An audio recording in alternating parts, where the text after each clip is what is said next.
মৰমৰ ছাত্ৰ ছাত্ৰীসকল, তোমালোকে নিশ্চয় বিভিন্ন প্ৰকাৰৰ ধাতু, লো, এলুমিনিয়াম, তাম আদিৰ লগত পৰিচিত।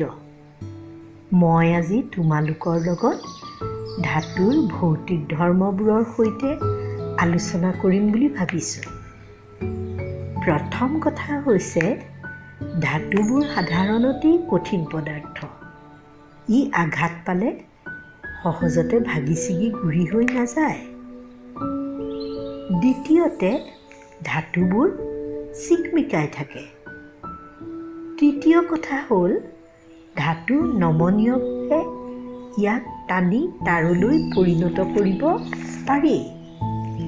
চতুৰ্থ ভৌতিক ধৰ্ম হৈছে ধাতু ঘাত সহনশীল, আৰু এই ধৰ্মৰ বাবেই পিটি তাক কোবাই পাতল পাতৰ আকাৰলৈ ৰূপান্তৰিত কৰিব পাৰি। ধাতু সনাত পদাৰ্থৰ বাবে আঘাত পালে ধ্বনিৰ সৃষ্টি কৰে।